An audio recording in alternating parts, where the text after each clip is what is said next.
அடிச்சிட்டில இருவுன்னு கவனிச்சுக்கிறேன். பல பேரோட பொழுதுபோக்குல ஒண்ணுதான் சினிமா. இந்த சினிமாவை பார்க்குற நிறைய பேருக்கு ரொம்ப பிடிச்சமான விஷயங்கள்னா ஹீரோவோட பயங்கரமான சண்டை காட்சிகள், ஹீரோவோட ஆக்ஷன்ஸ், இந்த மாதிரி ஹீரோவை சுத்தி, அதாவது கதாநாயகனை சுத்தியே சினிமா எல்லாமே போயிட்டு இருக்கோம். நிறைய பேருக்கு அது ரொம்பவே பிடிக்கும். ஒரு ஹீரோவை இவ்வளோ பெரிய ஆளா காட்டணும், ஒரு பெரிய மாசான ஆளை காட்டணும்னா அதுக்கு முக்கியமான காரணம் யாருன்னா அவருக்கு ஆப்போசிட்டா செயல்படுற வில்லன் தான். இப்ப இருக்க லேட்டஸ்ட் வில்லன்கள்லாம் தான் பெரிய ஆளுன்னு காமிச்சிருக்காங்க. இப்ப ஜிம்முக்கெல்லாம் போய் நல்லா உடம்ப ரெடி பண்ணி கோட்டு ஷூட்டு டைலாம் போட்டு ரொம்ப மாசம் வந்து இறங்குறாங்க. அவங்க கூட சண்டை போற நம்ம ஹீரோக்கள் நம்ம மனசுல வந்து பெரிய இடத்த பிடிச்சிடறாங்க. எவ்வளோ பெரிய வில்லன் கூடயே நம்ம ஹீரோ சண்டை போட்டாருன்ட்டு. கொஞ்சம் வருஷத்துக்கு முன்னாடி பார்த்தோம்னா, அதாவது 80s வில்லனை பார்த்தோம்னா இந்த மாதிரி இருக்க மாட்டாங்க. அவங்க வந்து ரொம்ப குண்டான உருவம், கழுத்துல வந்து கர்ச்சீப்லாம் கட்டிட்டு கருப்பா ஒரு மாதிரி அவங்க காமிப்பாங்க.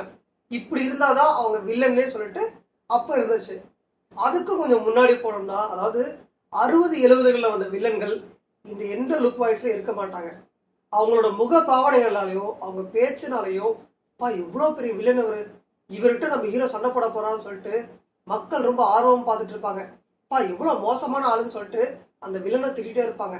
அப்படி மக்களால் அந்த காலத்துல ரொம்ப மோசமா, அதாவது சினிமால மோசமான வில்லன் எவ்வளோ பயங்கரமா நடிக்கிறாரு அப்படின்னு சொல்லிட்டு ஒரு வஞ்ச புகழ்ச்சி அணியோட புகழப்பட்ட ஒரு நடிகன் தான் அசோகன். அசோகன்னா வில்லன் ஆக்டர் மட்டும் கிடையாது, பல விதமான ஆக்டிங் அவர் பண்ணியிருக்காரு. ஆனா அவர் பேசுற ஸ்டைல் இன்ன வரைக்கும் நிறைய பேருக்கு பிடிச்சிருக்கோம். அசோகன் பேசுற மாதிரி ஒரு பேச யாரும் பேசவே முடியாது. பேச்சுல அப்படி ஒரு உச்சரிப்பு, தமிழ் இலக்கணம், இது எல்லாமே பார்த்தோம்னா அசோகனோட நடிப்புல இருக்கும். 1931 திருச்சியில பிறக்கிறது தான் திரு அசோகன். அவரோட உண்மையான பேருன்னு கேட்டோம்னா ஆண்டனி தான் அவரோட உண்மையான பேர். அவர் சினிமாவில் நடிக்கிற ஆசை மட்டும் கிடையாது, மிக சிறந்த ஒரு பேச்சாளராக இருக்காரு. அவரோட தமிழ் உச்சரிப்புகளை கேட்கறதுக்காகவே நிறைய பேர் அவரோட மீட்டிங்க்கு வந்து அட்டன் பண்ணி அவர் பேசுறதை கேட்கறாங்க. இவர் படிச்சுட்டு இருக்க ஜோசப் கல்லூரியில கூட இவரை வச்சு நிறைய நாடகங்கள்லாம் நடத்துறாங்க. அந்த நாடகங்கள் கல்லூரியில மட்டும் கிடையாது, வெளியிடங்கள்லயும் அசோகனுக்கு ஒரு பேரையும் உண்டாக்குது. எந்த அளவுக்கு நல்லா நடிக்கிறாரு இந்த பையன், சூப்பரா நடிக்கிறான்னு சொல்லிட்டு. அப்படி இருந்த அந்த அசோகன் என்ன பண்றாரு, நம்ம ஏன் வந்து சென்னைக்கு போயிட்டு சினிமாவில் நடிக்கணும்னு ஆசையில சென்னைக்கு வராது. சென்னைக்கு வந்து அவருக்கு ஜெமினி கணேசன் அவரோட நட்பும் டி.ஆர். ரமணா அவரோட நட்பும் கிடைக்குது. இந்த டி.ஆர். ரமணான்றவரு சினிமால படங்கள்லாம் இயக்குறாரு. இவர் என்ன பண்றாரு, அசோகனையும் சினிமாவில் நடிக்க வைக்கிறாரு. அவரோட உண்மையான பேர் ஆண்டன்ற பேரை பார்த்துட்டு அசோகன் அப்படின்ற பேரை அவர் கொடுக்குறாரு. 1953 எடுக்கப்பட்ட ஔவையார்ன்ற படத்துல இவருக்கும் ஒரு வாய்ப்பு கிடைக்குது, சோழ மன்னரா வாய்ப்பு கிடைக்குது. அதுல ரொம்ப திறமையா நடிக்கிறாரு. இந்த ஔவையார் படத்துல தான் இன்னொரு நடிகரும் குழந்தை நட்சத்திரமா நடிச்சுதான் சொல்லிட்டு நம்ம வீடியோ போட்டிருந்தோம். ஓமகுச்சி நரசிம்மன்றவர் பத்தி தான். அவர் பிற்காலங்கள்ல மிகப்பெரிய ஒரு காமெடி ஆர்டிஸ்டா போனாரு. அதே மாதிரிதான் அசோகன் அவர்களும் பிற்காலத்துல மிகப்பெரிய ஒரு ஆக்டரா மாறுறாரு. அதுக்கு பின்னாடி வந்த படங்கள்லாம் 1 by 1 நடிச்சிட்டு இருக்கும்போது தான் 1960 அவர் வாழ்க்கையிலே மறக்க முடியாத சம்பவம் மாறுது. 2 மிகப்பெரிய படங்கள்ல அவருக்கு சான்ஸ் கிடைக்குது. அதுல முக்கியமான படம் கப்பலோட்டிய தமிழன் தான். சிவாஜி கணேசன் அதில் ஆக்டிங் பண்ணிட்டு இருக்காரு. சிவாஜி கணேசன் சொன்னோம்னா அவரை பத்தி ஒரு புக்கே போடலாம். புதுசா நடிக்க வந்தவங்க கூட சிவாஜி கணேசனோட பராசக்தி டைலாக பேசிட்டு தான் சினிமாக்கே நடிக்க வருவாங்க.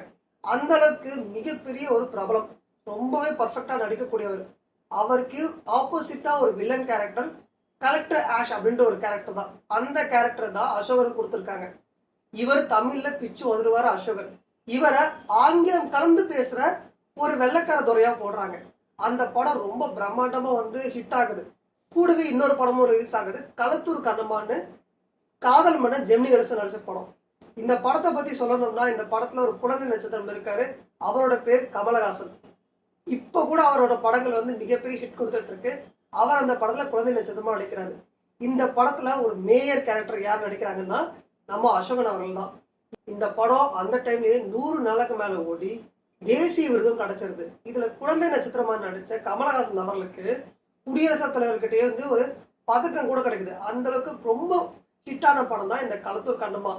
2 ஜாக்பாட் கிடைச்ச சந்தோஷம் இருக்கும்போது தான் இவருக்கு 1 by 1 படம் நடந்துட்டு இருக்கு. அந்த படங்கள்ல ரொம்ப முக்கியமான படம் யாருன்னு கேட்டோம்னா 1964 வந்த எம்ஜிஆர் அவர்கள் நடிச்ச வேட்டைக்காரன், படகோட்டி, இப்படிப்பட்ட படங்கள் தான். இதுல வேட்டைக்காரன்ற படம் வந்து முழுக்க முழுக்க காட்டுக்குள்ள நடக்கிற ஒரு படம். காட்டுல வாழ்ந்துட்டு இருக்க ஹண்டர் சம்பந்தப்பட்ட படம். இல்ல எம்ஜிஆர் வந்து ஒரு ஹண்டர், அவருக்கு ஆப்போசிட்ல இருக்க வில்லனும் ஒரு ஹண்டர் அசோகன். இவங்க 2 பேரும் இந்த படத்தை வந்து பயங்கரமா கலக்கியிருப்பாங்க. அதுக்கு அடுத்து வந்த படங்களும் பயங்கரமா ஹிட் போயிட்டே இருக்கும்போது தான் ஒரு முக்கியமான ஒரு படம் எடுக்கப்படுது. அந்த படத்தோட பேர் கர்ணன். புராதாரண கதையான இந்த கர்ணன் படத்துல திரும்பவும் மிகப்பெரிய 2 லெஜண்ட் நடிக்கிறாங்க. அதுல ஒருத்தர் நம்மளோட நடிகர் திலகம் சிவாஜி கணேசன் அவர்கள். அவருக்கு தான் கர்ணனோட வேஷம் கொடுக்குறாங்க. இவர் சும்மாவே வந்து டைலாக்ஸ்ல பிச்சு உதறுவார் இல்லையா? இவருக்கு ஆப்போசிட்டா யார் நடிக்கிறாங்க கேட்டாங்கன்னா, ஆந்திர பிரதேசத்தை சேர்ந்த மிகப்பெரிய நடிகர் என்.டி. ராமராவ் அவர்கள் தான். இவர் வந்து சும்மா ரோட்ல நடந்து போனாவே இவர் எல்லாரும் சாமி மாதிரி கையெடுத்து கும்பிடுவாங்க. பார்க்கும் போதே ஒரு கிருஷ்ணர் லுக் இவர் கிடைக்கும். அந்த அளவுக்கு ஆந்திரா மக்களால ரொம்பவே புகழப்பட்ட ஒரு நடிகர் தான் என்.டி. ராமராவ். இவர் வந்து கிருஷ்ணர் வேஷம் போட்டு ரோட்ல நடந்து போனார்னா இவருக்கு ஓட்டு போறதுக்கு அந்த மக்கள் தயாரா இருப்பாங்க. இவரை வந்து கடவுளோட மறுபிறவியாவே அந்த மக்கள் பார்ப்பாங்க. அந்த அளவுக்கு இந்த கேரக்டர்ல ஒன்றி போன ஒரு நடிகர் தான் என்.டி. ராமராவ். இவங்க 2 பேரும் இந்த படத்துல நடிக்கிறாங்க. இந்த படத்துல 3வது ஒரு முக்கியமான கேரக்டர் இருக்கு. அதுதான் துரியோதனன் அப்படின்ற கேரக்டர். இந்த கேரக்டர் தான் அசோகன் கொடுக்குறாங்க. இவங்க 2 பேருக்கு நடுவில் வந்து இவர் நடிக்கும் போது சில இடங்கள் என்ன ஆகும், இப்படிப்பட்ட கேரக்டர் இருக்குன்னு நிறைய பேருக்கு தெரியாது. ஏன்னா மேஜரான ரோல்ஸ் தான் வாட்ச் பண்ணுவாங்க. ஆனா அசோகன் தன்னோட முழு திறமையை அங்க காமிச்சு, எனக்கும் இங்க நிறைய வந்து பொறுப்புகள் இருக்கு, நானும் நல்லா நடிச்சுன்னு சொல்லிட்டு பயங்கரமா ஆக்ட் பண்றாரு. படம் ரிலீஸ் ஆகுது. துரியோதனன் மாதிரி ஒரு கேரக்டரே கிடையாதுன்னு சொல்லிட்டு மக்கள் எல்லாம் இவனும் திரும்பி பாக்குறாங்க. என்னடா இவ்வளவு மோசமா நடிச்சிருக்காரு, பா இவ்வளவு பயங்கரமா இருக்காரு அப்படின்னு சொல்லிட்டு துரியோதன் கேரக்டரை அசோகன் மூலமா லைவாவே பாக்குறாங்க. படம் பயங்கரமான ஹிட். அதுக்கு அடுத்து வந்த படங்கள்லாம் இவர் 1 by 1 ஜெயிச்சு போயிட்டே இருக்காரு. நீரு நெருப்பும், நம்ம எம்ஜிஆர் ஐயா இருக்கட்டும், இப்படி ஒரு படங்களும் இவருக்கு பேர் வாங்கி கொடுத்துட்டே போகுது. 1970 கடந்துருச்சு. 70க்கு மேல வந்த படங்கள்ல 1979ல ஒரு படத்துல நடிக்கிறாரு. அந்த படத்தோட பேர் அலாவுதீன் அற்புத விளக்கம்.